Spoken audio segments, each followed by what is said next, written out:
Naval captain हमारे साथ Shyam Kumar sir हैं, उनसे भी बात करेंगे। लेकिन सबसे पहले बड़ी खबर का रुख कर लेते हैं। आपको बता दें कि जम्मू कश्मीर में सुरक्षा एजेंसियों की बड़ी कार्रवाई 100 से ज्यादा संगठनों पर छापेमारी जारी है। हुर्रियत के कई गुटों के यहाँ सुरक्षा एजेंसियों का छापा पड़ा है। जमात इस्लामी के समर्थकों के यहाँ छापेमारी पड़ी है। छापेमारी में तमाम देश विरोधी चीजें मिली है। कुपवाड़ा, हंदवाड़ा, अनंतनाग में ये छापेमारी है। त्राल, पुलवामा, सोपोर और बारामूला में भी छापा पड़ा है। जांच एजेंसियां कॉल डिटेल भी खंगाल रही है। तो देखिए, बड़ी कार्रवाई ये मानी जा रही है। जम्मू कश्मीर में सुरक्षा एजेंसियों की 100 से ज्यादा संगठन जिन पर छापेमारी जारी है। हुर्रियत के कई गुट बताए जा रहे हैं। यहां पर भी सुरक्षा एजेंसियों का छापा पड़ा है, जिसमें जमात इस्लामी के समर्थकों के यहां छापेमारी है। और गुरसिमरन हमारे साथ सीधे जुड़े हुए हैं, उनके पास जाना चाहेंगे। गुरसिमरन, इसको लेकर क्या जानकारी है आपके पास? देखिए, उत्तरी और दक्षिण कश्मीर में इस वक्त जो है जम्मू कश्मीर पुलिस की तरफ से बड़े पैमाने पर रेड्स की जा रही हैं। ये रेड्स उन संगठनों के पर की जा रही हैं जिन्हें केंद्रीय गृह मंत्रालय द्वारा अनलॉफुल एक्टिविटीज प्रिवेंशन एक्ट 1961 के तहत जो है प्रतिबंधित किया गया है। लगातार इन पर प्रतिबंध लगे होने के बावजूद ये अपनी गतिविधियां जो देश विरोधी और देश की एकता अखंडता के लिए जो है घातक गतिविधियां थी, उसे जो है जारी रखे हुए थे। जिसके बाद अब ये फैसला लिया गया कि इनके वो एक्टिव मेंबर्स जो अभी भी केंद्रीय गृह मंत्रालय के बैन के बावजूद लगातार जो है अंडरग्राउंड एक्टिविटीज कर रहे हैं, उन पर जो है नकेल कसी जाए। जिसके चलते अब 100 से ज्यादा जगहों पर जो है रेड जारी है। आपको बता दें कि बारामूला, हंदवाड़ा, सोपोर, अनंतनाग, त्राल और पुलवामा जैसे जो जिले हैं, जो पुलिस डिस्ट्रिक्ट्स हैं, वहां पर इस वक्त रेड लगातार जारी है। और कोशिश ये है कि जल्द से जल्द उन लोगों तक पहुंचा जाए जो बैन के बावजूद जो है आतंकी और देश विरोधी ताकतों को जो है सुदृढ़ करने के लिए कश्मीर घाटी में काम कर रहे हैं, ताकि जल्द से जल्द उन्हें जो है पकड़ा जा सके। इस दौरान कुछ डॉक्यूमेंट्स और मोबाइल फोन, लैपटॉप जो है वो बरामद हुए हैं, जिनकी अब जांच की जाएगी कि आखिरकार ये लोग किस तरह से इस पूरे नेक्सस को चला रहे थे। बिल्कुल गुरसिमरन, बड़ी जानकारी आप दे रहे हैं। और इसी बीच अपने दर्शकों को बता दें, पहलगाम में जहां आतंकियों ने रेकी की थी, वहां पर रिपब्लिक भारत की टीम पहुंची थी। वहां से तस्वीरें भी आपको दिखाएंगे। हमारे सहयोगी जतिन वहां से लगातार जुड़े हुए हैं, उनके पास जाना चाहेंगे। जतिन, जहां पर रेकी की गई थी वहां पर आप मौजूद हैं, इस समय क्या जानकारी? बिल्कुल, देखिए, आज बड़ा खुलासा हुआ है नई इन्वेस्टिगेशन में, जिसमें 3 और लोकेशन के बारे में जानकारी मिली जहां पर आतंकियों ने रैकी की थी, लेकिन एस्केप रूट यहां से नहीं मिला आतंकियों को, जिस वजह से ये लोकेशन ड्रॉप कर दी गई। और उसके बाद 22 तारीख को बैसरन घाटी में जो आतंकी हमला हुआ, तस्वीरें मैं आपको दिखा दूं। ये अम्यूजमेंट पार्क है, देखिए, अम्यूजमेंट पार्क पहलगाम। इस अम्यूजमेंट पार्क की भी रैकी की थी। हालांकि अब तमाम टूरिस्ट प्लेस बंद है, तो ये अम्यूजमेंट पार्क भी बंद है। 15 तारीख को आतंकी, 15 अप्रैल को आतंकी पहलगाम पहुंच जाते हैं। पहलगाम पहुंचने के बाद वो इस अम्यूजमेंट पार्क के पास आते हैं, क्योंकि ये जो सीजन है, पीक सीजन है, भीड़ अमूमन या तो जो आपके टूरिस्ट स्पॉट है वहां पर होती है, या इस तरीके के अम्यूजमेंट पार्क में। इस अम्यूजमेंट पार्क में भी रैकी आतंकियों द्वारा की गई। लेकिन आप देखेंगे ये जो अम्यूजमेंट पार्क है उसकी लोकेशन ठीक सड़क के किनारे है। अगर यहां पर आतंकी किसी वारदात को अंजाम देते तो निकल पाना बेहद मुश्किल होता, क्योंकि इस अम्यूजमेंट पार्क के सामने आप ये रास्ते देख रहे हैं, जो कि सीआरपीएफ कैंप के पास भी होकर गुजरता है और नेशनल हाईवे के पास भी होकर गुजरता है। जिस तरीके से ओवरग्राउंड वर्कर्स ने पूछताछ में बताया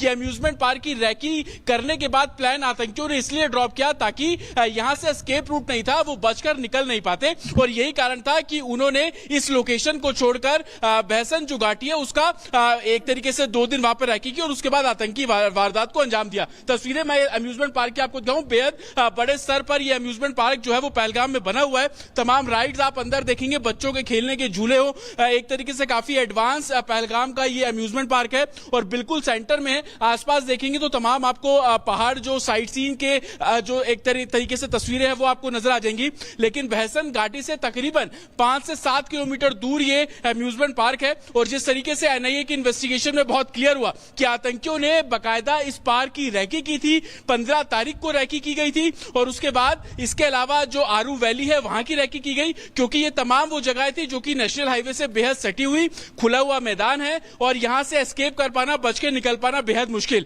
और जहां बहसन घाटी में आतंकी वारदात को अंजाम दिया गया, वहां पर तकरीबन 7 किलोमीटर का रिज एरिया है, माउंटेन एरिया है, चट्टाने हैं, जहां से हाइडआउट के जरिए जो एक तरीके से निकलने का रास्ता बहुत क्लियर हो जाता है। इसलिए उस बहसन घाटी का जो एक तरीके से चुनाव है वो किया गया। लेकिन आप देखेंगे बेहद ओपन स्पेस में ये अम्यूजमेंट पार्क है। आप अंदाजा लगाइए कि अगर इस अम्यूजमेंट पार्क में आतंकी किसी वारदात को अंजाम देते हैं, क्योंकि अम्यूजमेंट पार्क में अमूमन छोटे बच्चे होते हैं, परिवार के लोग होते हैं तो कितना बड़ा नुकसान हो सकता था। लेकिन ये रोड आप देख रहे हैं जो कि सीधा हाईवे को कनेक्ट करती है, बेहद खुला इलाका। अगर यहाँ पे आतंकी वारदात को अंजाम देते तो निकल पाना बेहद मुश्किल हो जाता आतंकियों के लिए। यही कारण था कि रैकी बाकायदा यहाँ पर की गई, लेकिन इसका चुनाव नहीं किया गया। चुनाव किया गया भैसन घाटी का, और वो घाटी आप बिल्कुल सामने देखेंगे। ये जो रोड आपको सामने जाती हुई नजर आ रही है, सामने जो आपको माउंटेन्स नजर आ रहे हैं, यही माउंटेन पे जाने का रास्ता। और सबसे हैरान कर देने वाली बात, ये amusement park Pahalgam police station से महज 500 से 700 मीटर की दूरी पर भी है।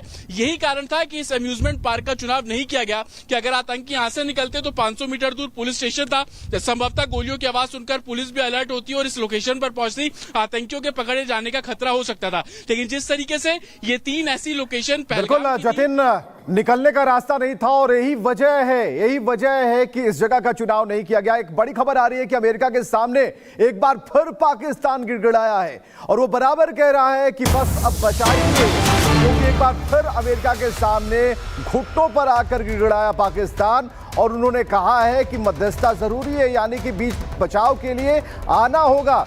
और जो पाकिस्तानी पीएम है शहबाज शरीफ, उन्होंने अमेरिका से भारत को रोकने की अपील की है। तो कुल मिलाकर हम आपको बताएं कि जो अमेरिका से भारत को एक बड़ी अपील भारत की तरफ से की गई है और कहा है कि आतंकी जो घटनाएं हुई उस पर वो काफ़ी उनके आकाओं को लेकर भारत लगातार एक्शन ले रहा है।